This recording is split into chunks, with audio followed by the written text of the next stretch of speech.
میرے نبی نے فرمایا کہ جب سارے جنتی جنت کے دروازوں پر اکٹھے ہوں گے تو ایسے جنت کے 8 گیٹ ہیں، وہ سارے بند ہوں گے، سب بند ہوں گے، تو کہیں گے اندر کیسے جائیں؟ تو کہیں گے چلو آدم علیہ السلام سے بات کرتے ہیں۔ آدم علیہ السلام سے عرض کریں گے جناب ابا جان دادا جان دروازہ تو کھلوائیں۔ وہ کہیں گے بچوں میں نے تمہیں نکالا تھا، میں ڈال نہیں سکتی، جاؤ بھائی کسی اور سے بات کر۔ اب آئیں گے نوح علیہ السلام، بابا میں نہیں کر سکتا۔ ابراہیم علیہ السلام، بابا میں نہیں کر سکتا۔ اسماعیل، اسحاق، یعقوب، یوسف، موسیٰ، یوشع، دانیال، الیاس، داؤد، یحییٰ، زکریا، سلیمان، بھائی ہمارے بس کا نہیں، بھائی ہمارے بس کا نہیں، بھائی ہمارے بس کا نہیں۔ سب سے آخر میں آئیں گے عیسیٰ علیہ السلام کے پاس۔ اگر اللہ چاہتا تو سیدھا ہمارے نبی کے پاس پہنچا دیتا، لیکن اللہ اپنے نبی کی شان دکھانا چاہتا ہے کہ میرا نبی کتنی شان والا ہے، کتنی عزت والا ہے، جس کی سنت کو تم پھینک دیتے ہو، سنت کی کوئی بات نہیں۔ 1 پاؤنڈ پھینکتے ہو کہ 1 پاؤنڈ گر گیا، کوئی بات نہیں، کہ 1 پاؤنڈ کو بھی ڈھونڈتے پھرتے ہو، سنت کوئی بات نہیں، پاؤنڈ نہیں۔ اللہ تعالیٰ سب کو بھلا دے گا۔ آدم سے کہانی شروع ہوگی، چلتے چلتے چلتے عیسیٰ علیہ السلام، تو عیسیٰ علیہ السلام ایک بات کا اضافہ کریں کہ بابا میں نہیں کھلوا سکتا، لیکن آج میں تمہیں پتہ بتا سکتا ہوں کون کھلوائے گا۔ یہ کوئی نبی نہیں کہے گا۔ تو کہیں گے جی بتاؤ، کہیں گے جاؤ محمد رسول اللہ صلی اللہ علیہ وسلم کی خدمت میں، ان کے سوا آج کوئی نہیں کھلوا سکتا۔ سارا مجمع آئے گا، یا رسول اللہ، یا حبیب اللہ، یا نبی اللہ، تھک گئے ہم، جنت کے دروازے بند ہیں، دروازہ کھلوائیں۔ تو آپ کہیں گے انا لہو، ہاں میں ہی کھلواؤں گا، میں ہی کھلواؤں گا۔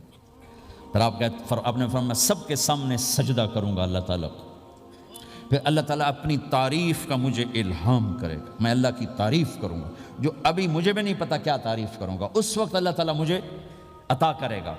پھر میرا اللہ کہے گا یا حبیبی یا محمد ارفع رأسک سل تعطا اشفع تشفع، اے میرے حبیب، اے میرے محبوب، سر اٹھا، سوال کر، پورا ہوگا، سفارش کر، مانی جائے گی۔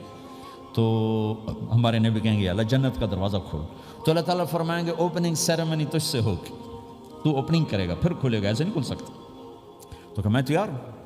تو جنت سے ایک سواری آئے گی اڑتے ہوئے اور ہیلی کاپٹر کی طرح لینڈ کرے گی اللہ کے نبی کے سامنے، تو آپ اس کے اوپر ایسے بیٹھ جائیں گے، تو اس کی جو رسی ہوتی ہے جس سے اس کو چلایا جاتا ہے، وہ رسی ایسے نیچے گر جائے گی۔ رسی کے نیچے گرنے کا مطلب ہے کہ اس سواری کو اللہ کے نبی نے خود نہیں چلانا، کوئی اور آئے گا جو رسی پکڑ کے چلے گا۔ اب اللہ کے نبی کی سواری کی رسی پکڑ کے چلنا یہ کوئی چھوٹا آنر تو ہے نہیں، لہٰذا سب یوں دیکھیں گے چونکہ وہ خالی اس سے سب کو پتہ چل جائے گا کہ کوئی آئے گا، ورنہ اللہ کے نبی کے ہاتھ میں رہتی ایسے گئی، تو لہٰذا سب ایسے دیکھیں کون کون کون کون آئے گا بھائی، کون آئے گا بھائی؟ شاید ابو بکر آئیں، یہ تو اپنی طرف سے کہہ رہا ہوں، شاید عمر آئیں، عثمان آئیں، علی آئیں، نہیں بیٹے آئیں گے، حسن حسین آئیں گے، کتنے سوال اٹھ سکتے، جعفر آئیں گے، حمزہ آئیں گے، عباس آئیں گے، سب اس حیرانی میں ہوں گے، اور سب کی نظریں ایسے ایسے ہوں گی کہ میرے اللہ کا فرمان ہوگا بلال حبشی کو لایا جائے،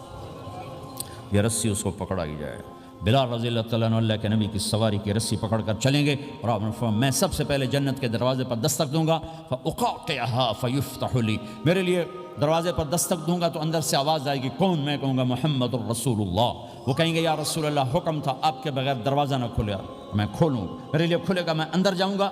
تو آپ نے فرمایا میرے ساتھ میری امت کے غریب لوگ پہلے میرے ساتھ جنت میں داخل ہوں، میری امت کے غریب لوگ پہلے میرے ساتھ جنت میں داخل ہوں۔ پھر آپ نے ایک عجیب بات فرمائی کہ میں دیکھوں گا کچھ عورتیں مجھ سے آگے نکل جائیں گی، کچھ عورتیں مجھ سے آگے نکل جائیں گی، تو میں ان کو حیران ہو کر پوچھوں گا تم کون ہو جو اپنے نبی سے آگے جا رہی ہو؟